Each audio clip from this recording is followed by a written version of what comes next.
Bienvenue à Projet Mode, créé par Calliope Ray. L'exploration d'aujourd'hui porte sur un rôle souvent dans l'ombre, mais absolument déterminant dans l'écosystème de la mode, celui du showroom manager. Oui, c'est vrai, on entend moins parler d'eux. Et pourtant, c'est une fonction vraiment charnière. Il faut imaginer comme un pont entre l'imagination parfois débordante des créateurs et puis les impératifs très concrets du marché, quoi. C'est exactement ça. Et c'est là que se trouve le showroom manager. Un rôle qui exige, on va le voir, une palette de compétences assez étonnante, très large, et qui est en pleine mutation aujourd'hui. Et pour discuter de tout ça, on s'est appuyé sur différentes sources, des analyses, des témoignages, on a des articles de fond de Vogue Business, de Yellow Brick, on a aussi le parcours très intéressant d'Elisabeth Courtenay, partagé via The Style That Binds Us.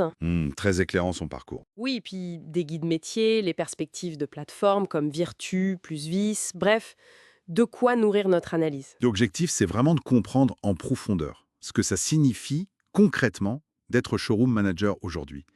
Comment cette personne, homme ou femme d'ailleurs, arrive à transformer une vision, une idée artistique en un produit qui se vend. Et surtout, comment ce rôle évolue, comment il s'adapte face aux changements parfois très très rapides qui secouent l'industrie de la mode en ce moment. Exactement. Alors, commençons peut-être par le cœur du sujet, l'essence même de ce rôle. On pourrait presque dire que c'est le chef d'orchestre invisible de la mode. C'est une bonne image, oui. La personne qui s'assure que, en coulisses, tout soit parfaitement réglé pour que la marque brille au moment crucial, la présentation des collections. Le pilier central donc. C'est ça, le pilier.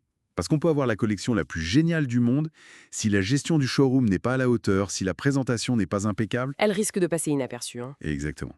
Auprès de ceux qui décident. Les acheteurs des grands magasins, des concept stores pointus, les stylistes qui font et défont les tendances, les influenceurs, la presse mode. Pour tous ces gens-là, le showroom, c'est très souvent le premier contact physique, vraiment tangible, avec la marque. Et on sait à quel point cette première impression est décisive. Dans ce milieu, plus qu'ailleurs peut-être. Ah oui, absolument. Un showroom qui est bien tenu, où la collection est mise en valeur, où l'accueil est fluide, professionnel, ça a un impact direct sur les décisions d'achat, bien sûr, mais aussi sur la perception globale de la marque. Les analyses de Virtu plus Vice insistent beaucoup là-dessus. C'est une vraie vitrine stratégique en fait. Tout à fait. Et donc, le showroom manager a cette responsabilité de s'assurer que l'espace lui-même, l'ambiance, le décor, même la musique, tout ça, ça incarne parfaitement l'identité, les valeurs de la marque. C'est un point que souligne aussi Yellow Brick.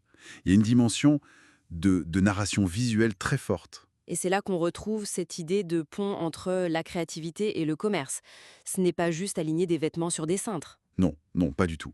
Il faut créer une expérience, il faut raconter l'histoire de la collection, il faut traduire l'univers du créateur en arguments qui vont convaincre un acheteur de sortir son carnet de commandes. Donc, pour résumer un peu ces responsabilités clés, Eh bien, elle tourne autour de trois grands axes, je dirais.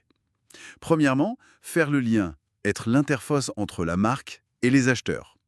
Deuxièmement, optimiser la présentation des collections, les mettre en valeur.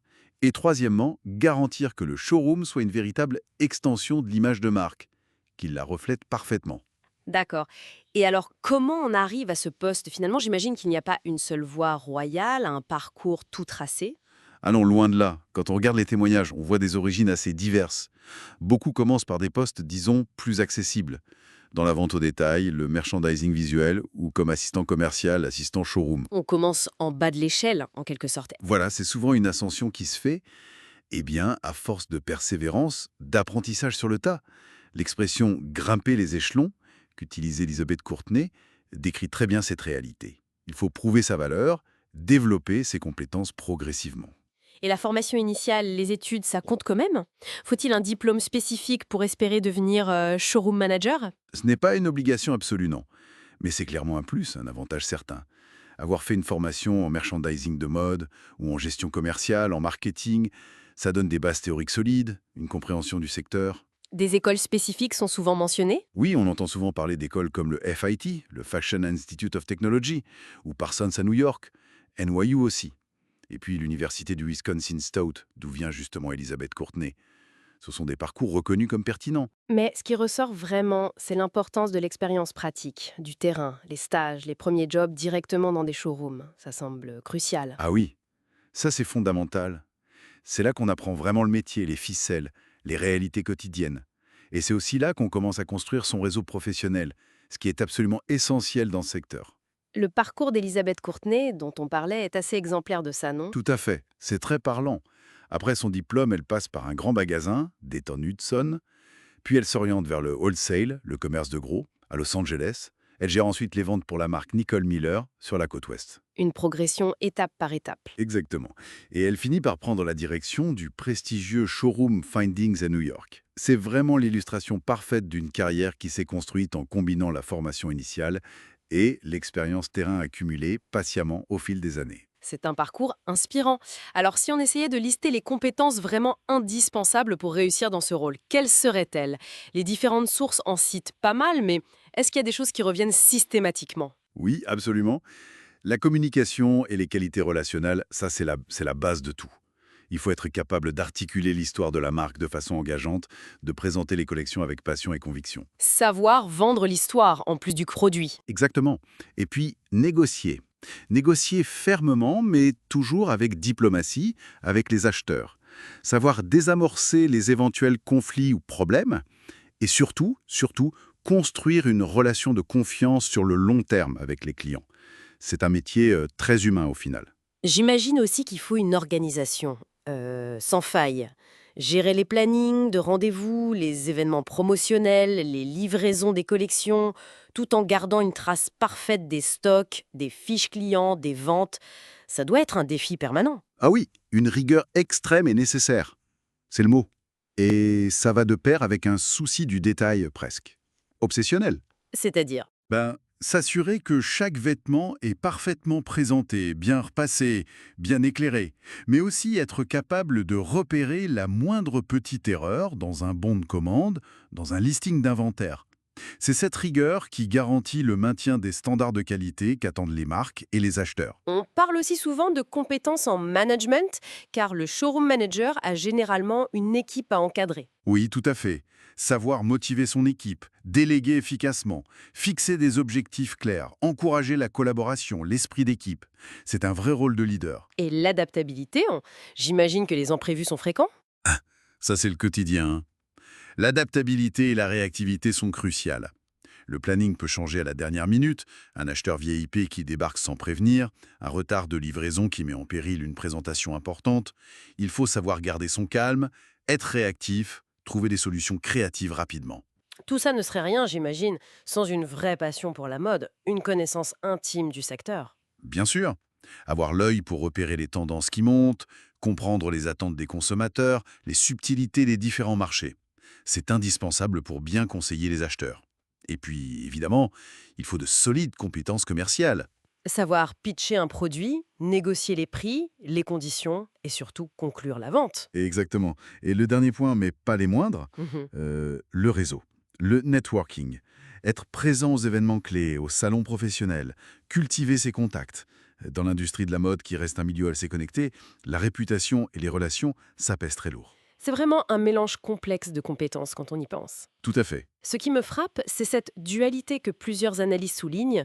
Il faut avoir la sensibilité presque d'un directeur artistique pour incarner l'image de la marque, pour créer une ambiance, et en même temps la rigueur quasi militaire d'un logisticien, d'un gestionnaire obsédé par les chiffres et les détails. C'est une excellente façon de résumer la complexité du poste, oui. Voilà. Trouver cet équilibre subtil entre le créatif et le commercial, entre le relationnel et l'opérationnel, c'est là que réside souvent l'excellence. Et justement, toutes ces compétences, la communication, l'organisation, ce fameux souci du détail, comment elles s'appliquent au jour le jour? À quoi ressemble vraiment le quotidien d'un showroom manager? Eh bien, c'est un quotidien très dynamique, très rythmé, c'est sûr.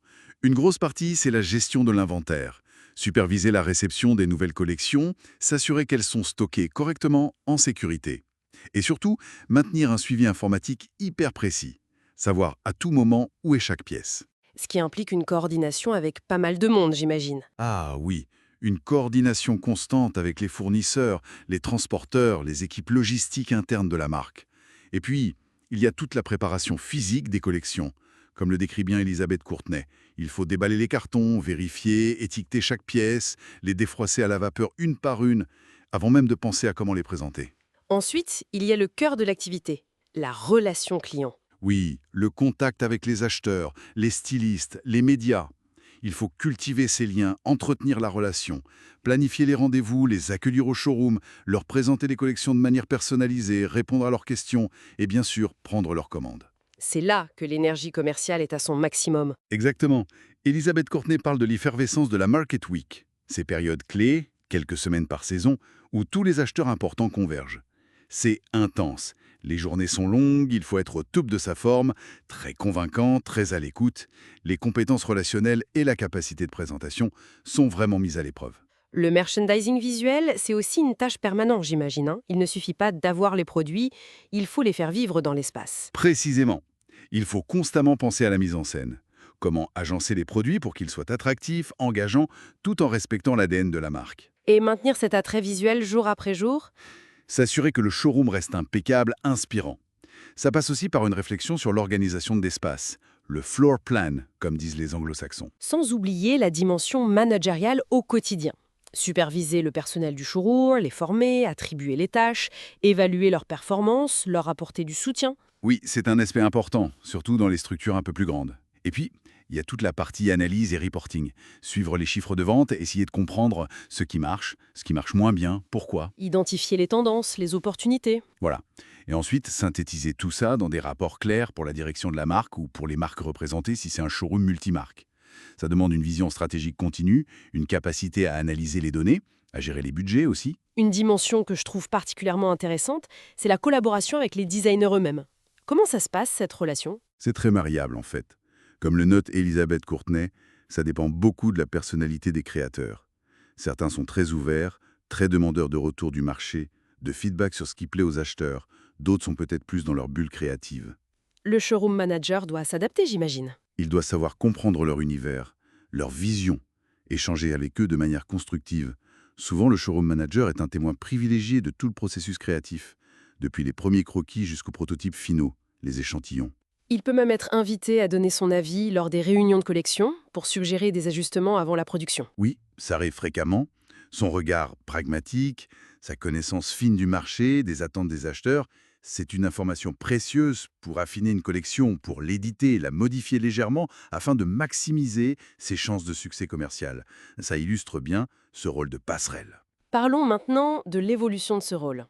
Parce que le paysage de la mode a énormément changé ces dernières années.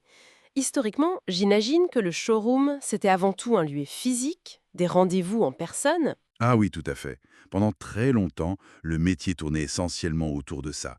Gérer cet espace physique, accueillir les acheteurs, prendre les commandes sur des bons en papier. C'était très centré sur le contact direct. Et puis le numérique est arrivé et a tout bousculé. Les sources, notamment Vogue Business, insistent beaucoup là-dessus. On parle maintenant de showroom virtuel, par exemple. C'est une transformation absolument majeure. Des plateformes spécialisées comme New Order, Jor et d'autres permettent aux marques de présenter leurs collections en ligne à des acheteurs qui peuvent être n'importe où dans le monde, à n'importe quelle heure. Ça change complètement la donne en termes de portée géographique. Énormément. Et ces outils ne font pas que montrer des photos. Ils intègrent souvent tout le processus de commande, la gestion des stocks pour les acheteurs. Ça fluidifie énormément les choses. C'était un vrai casse-tête logistique avant. Ça ouvre des perspectives commerciales nouvelles. On voit aussi la visualisation 3D se développer, semble-t-il. Pouvoir examiner un vêtement sous toutes les coutures, zoomer sur les détails, presque le toucher virtuellement, sans avoir l'échantillon physique. C'est assez bluffant. Oui, et c'est important pour plusieurs raisons. Ça peut réduire les coûts liés à la production de multiples échantillons physiques. Ça peut accélérer les délais de présentation. Et puis il y a l'aspect durabilité qui devient central. Moins d'échantillons produits, moins de transport, un impact environnemental réduit. Exactement. L'autre volet de cette digitalisation, c'est l'analyse de données. Les plateformes numériques permettent de traquer avec une précision incroyable ce que les acheteurs regardent, ce qu'ils commandent, leurs préférences. Ce qui permet d'optimiser les collections, les stocks, de personnaliser les offres. Tout à fait. On passe d'une approche parfois un peu intuitive à des décisions beaucoup plus basées sur les données. Et tout ça crée une attente forte pour une expérience omnicanale, non? L'acheteur veut pouvoir passer facilement du showroom physique à la plateforme en ligne et inversement. Oui, la cohérence entre mes deux mondes est essentielle. Le manager doit être capable d'orchestrer cette expérience fluide sur tous les canaux. Et à ces défis technologiques s'ajoutent d'autres pressions très actuelles. La question de la durabilité, par exemple, on l'a évoqué, mais elle devient vraiment incontournable. C'est clair, les consommateurs et donc les acheteurs par ricochet sont de plus en plus regardants sur les pratiques éthiques et environnementales des marques. Le showroom manager se retrouve en première ligne. Pour communiquer là-dessus, pour répondre aux questions, parfois même pour vérifier les normes, les certifications des produits qu'ils présentent. Oui, c'est un nouveau rôle qui s'ajoute.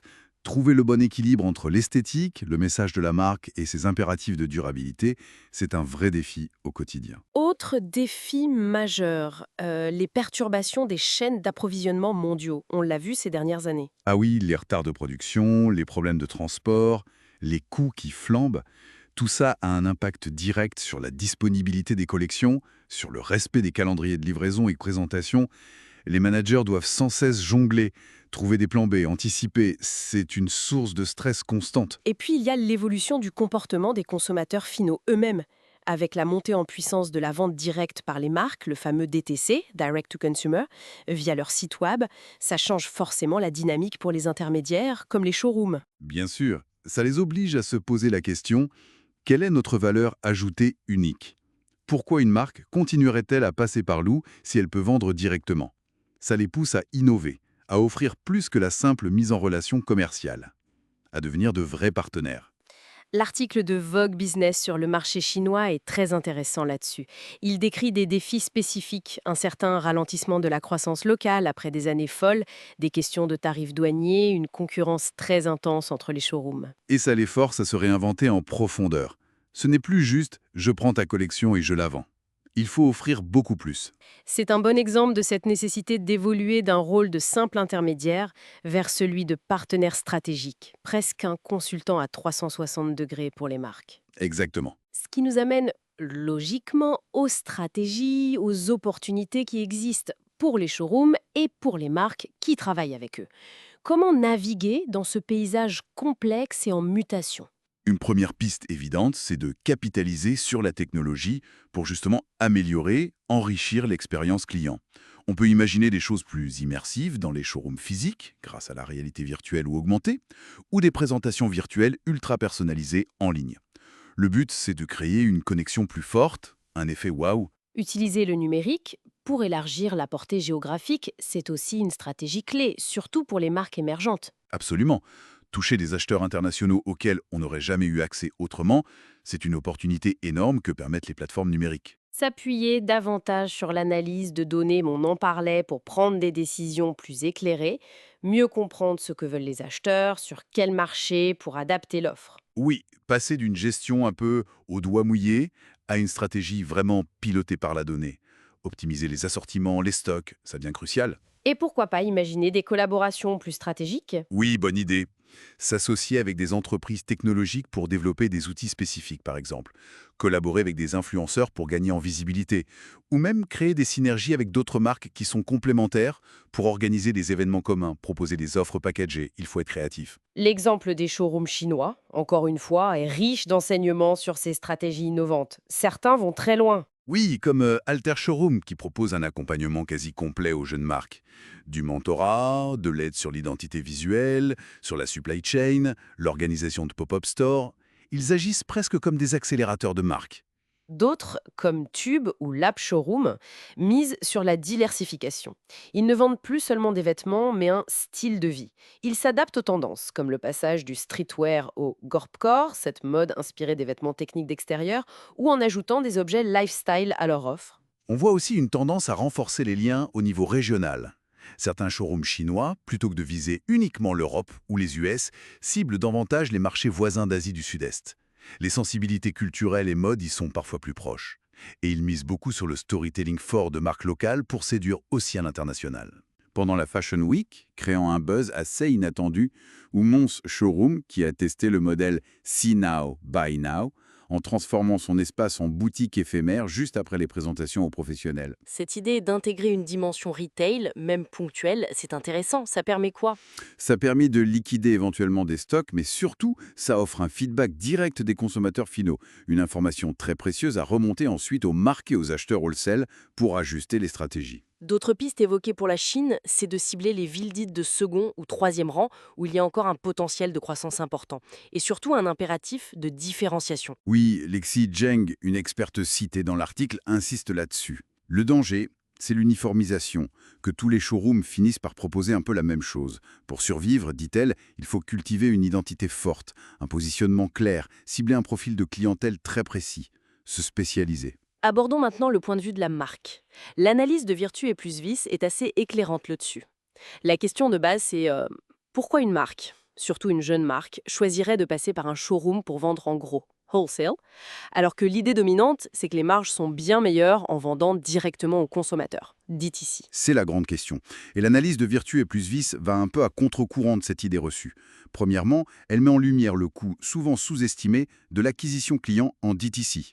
C'est-à-dire, Bien, attirer un visiteur sur son site web, via la pub en ligne, les réseaux sociaux, le convertir en acheteur, tout ça, ça coûte cher. Très cher même. Ce coût peut parfois complètement manger la marge sur la première vente, voire plus. Le wholesale, même si la marge brute par pièce vendue est plus faible, ça assure un certain volume de vente, un revenu plus prévisible. C'est moins risqué financièrement, surtout au début. d'accord. Deuxième point, Deuxièmement, vendre en gros, ça permet de regrouper les commandes. Atteindre les fameux MOQ, les Minimum Order Quantities, exigés par les usines de production, c'est plus facile quand on a plusieurs commandes de détaillants. ce qui peut donner accès à de meilleurs fabricants ou permettre de négocier de meilleurs prix de production à l'unité. Exactement. Et donc au final, même avec une marge wholesale plus faible, la rentabilité globale peut s'en trouver améliorée. Et il y a un troisième point, plus intangible peut-être. Oui, la valeur de l'exposition et de la validation. Être présent dans les rayons de détaillants réputés, que ce soit des grands magasins ou des boutiques pointues comme Shopbop, Revolve, Matches Fashion, c'est un énorme gage de crédibilité pour une marque. C'est une forme de publicité indirecte très puissante, qui bénéficie aussi aux ventes directes de la marque sur son propre site. Donc, contrairement à l'idée reçue, le wholesale via showroom n'est pas qu'une question de marge brute. Non, c'est un investissement stratégique, en validation, en visibilité, en crédibilité. Et cet investissement peut s'avérer moins coûteux, au final, que de vouloir faire cavalier seul en DTC pur et de dépenser des fortunes en acquisition client. Du coup, pour une marque, les avantages de travailler avec un bon showroom sont assez nombreux. Oui, accès immédiat à un réseau qualifié d'acheteurs, prise en charge de toute la gestion commerciale et des transactions, soutien potentiel en marketing et relations presse, éducation des détaillants sur l'histoire de la marque, feedback précieux du marché pour ajuster les collections. Des opportunités de networking, une accélération de la croissance et de la notoriété. Voilà, c'est tout ça. Mais bien sûr, il y a aussi des inconvénients potentiels, il faut être lucide. Évidemment, le rythme du calendrier de la mode, dicté par le wholesale, peut être très intense, très exigeant pour une petite structure. Il y a aussi les coûts directs, les frais fixes que certains showrooms demandent ou la commission qu'ils prélèvent sur les ventes réalisées. Ça peut représenter un pourcentage non négligeable. Il peut aussi y avoir une forme de concurrence interne au showroom si plusieurs marques similaires y sont représentées. C'est un risque, oui. Les contrats d'exclusivité ou de durée peuvent aussi être parfois contraignants. Et puis, la marque perd inévitablement une partie du contrôle sur la manière dont elle sera présentée, mise en valeur dans les boutiques des détaillants finaux. D'ailleurs, il y a un conseil assez pragmatique donné par Survitius plus Vice aux jeunes marques qui est intéressant. Lequel? Avant même d'aller frapper à la porte des grands showrooms, il est souvent conseillé d'essayer de construire soi-même un premier petit réseau. Disons 3 à 5 points de vente en direct. Ah oui, pour tester le marché en quelque sorte. Exactement. Ça permet de voir s'il y a une vraie demande, de roder un peu ses process. Et surtout, ça rend le dossier beaucoup plus crédible quand on approche ensuite un showroom plus important. On arrive avec une preuve de concept. C'est une approche très réaliste, très saine. Ça montre qu'on comprend comment fonctionne le commerce wholesale et ça rassure le showroom sur le potentiel commercial de la marque. Bon, on approche de la fin de notre exploration. Si on devait faire une synthèse, on voit bien que ce rôle de showroom manager est non seulement essentiel, mais aussi d'une complexité folle et en pleine redéfinition. Toujours en équilibre entre la tradition et l'innovation numérique. C'est exactement ça. Et plusieurs points clés ressortent vraiment de toute cette analyse.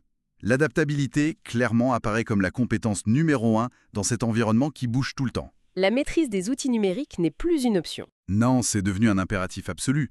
La prise en compte des enjeux de durabilité et d'éthique redessine aussi profondément les contours du métier. L'obsession d'améliorer l'expérience client, en combinant intelligemment le physique et le digital, est au cœur des stratégies qui marchent. Et la nécessité d'apprendre en continu, de se former pour rester à jour. Indispensable.